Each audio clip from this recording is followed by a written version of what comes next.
सात समुद्र की मासी करो गुरु गुण लिखा न जाए।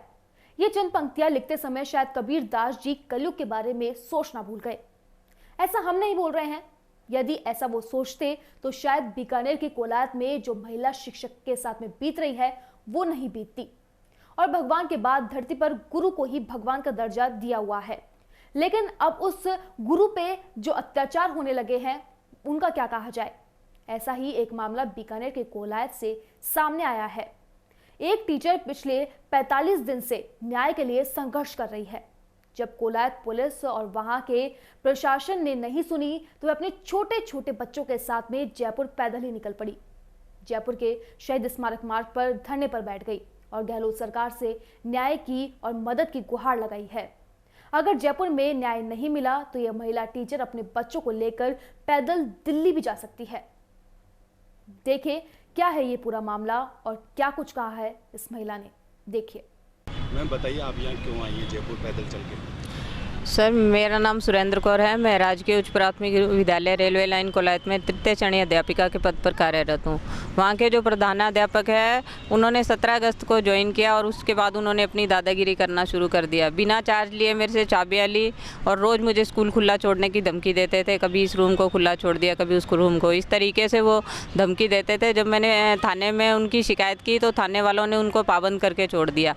18 सितंबर को जब इंटर्नशिप करने वाली वो लड़की आई प्रियंका सिंह, उसको बिना आए बैक डेट में ज्वाइन कराया और 50 दिन के बिना आए उसके हस्ताक्षर करवा लिए। मेरे पास चार्ज था, मैंने विरोध किया, उस रजिस्टर को मांगा तो उन्होंने मुझे धक्का दिया। धक्का देने से मेरे सिर में अलमारी का जो हैंडल होता है वो लगा, जिससे मेरे चोट आ गई।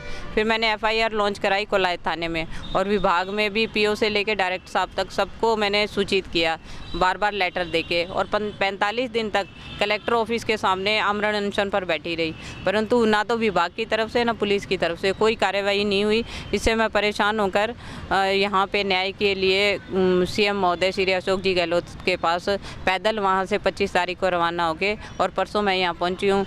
तब भी मुझे CM सर से मिलाया नहीं गया, सिर्फ ये कह के छोड़ दिया गया कि वो कोरोना काल चल रहा था इसलिए वो किसी से नहीं मिले, तो आपसे भी नहीं मिलेंगे। तो अब मैं निराश होकर मैंने 3 दिन का समय लिया है कि अगर 3 दिन में भी वो मुझे CM से नहीं मिलाते हैं और मुझे नहीं न्याय दिलाएंगे तो मैं दिल्ली रवाना होंगी। अपने जो भी है न्याय के लिए मैं दिल्ली रवाना होने का मैंने फैसला किया हुआ है गुरुवार को।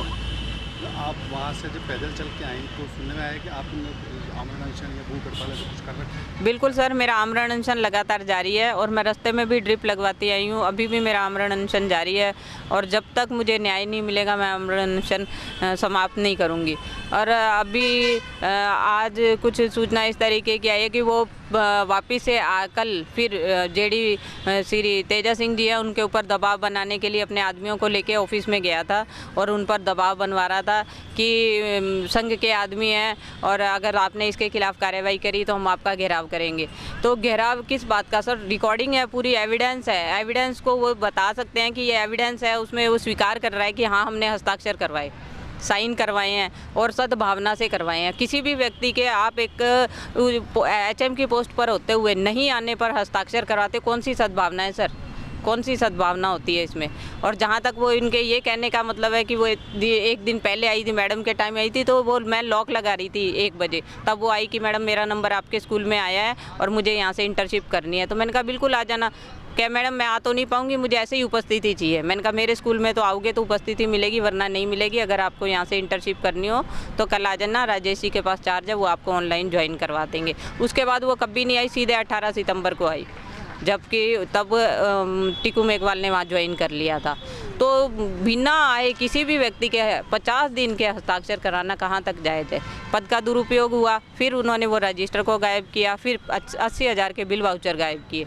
तो इसमें RSS के जो भी रूल है उसके तहत जो कार्रवाई बनती है वो करनी चाहिए। विभाग क्या कह रहा है कि हम उसे 16 CC का नोटिस दे दिया या APO कर दिया, ये कौन सी कार्रवाई है सर? RSS के रूल में अपने पद का दुरुपयोग करना, किसी लेडीज़ को धक्का देना है, रिकॉर्ड को गायब करना, कौन सी कार्रवाई बनती है? जो भी उसकी जायज़ कार्रवाई उस रूल के तहत बनती है ना, वो कार्रवाई उस पर होनी चाहिए। जिन स्टाफ ने झूठे बयान दिए हैं, जानते हुए सारी घटना को झूठे बयान दिए, उनके खिलाफ भी कार्रवाई होनी चाहिए। और जो PO उनको पूरी तरह से बचाने में भूमिका निभा रहे हैं, संदीप जी गौड़, उनके खिलाफ भी कार्रवाई होनी चाहिए, मेरा यही निवेदन है। और जिस प्रशासन, जिला प्रशासन बीकानेर ने आंखें नीचे रखी, 45 दिन मैं उनके सामने आमरण अनशन पर बैठी रही, 2 बार जांच होने पर वो दोषी पाया गया, उन्होंने कोई भी कार्रवाई नहीं की। डायरेक्टर साहब जिन्होंने 22 दिन तक मेरी फाइल को अपनी टेबल पे रखा, उन सब के खिलाफ भी कार्रवाई होनी चाहिए।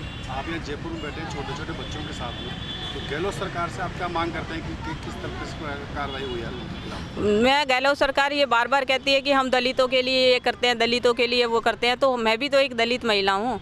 उन्होंने 45 दिन के अब 50 दिन से ऊपर हो गए मुझे आमरण अनशन पर बैठे हुए, एक दलित महिला हूँ। उन्होंने कितनी बार आके मुझे संभाला, कितनी बार मुझे न्याय दिलाने की कोशिश की। क्या ये सिर्फ किताबों में पब्लिसिटी के लिए ही है क्या कि दलितों के लिए हम ये सोचते हैं? दलितों के, कोई दलितों के लिए नहीं सोच रहे सर।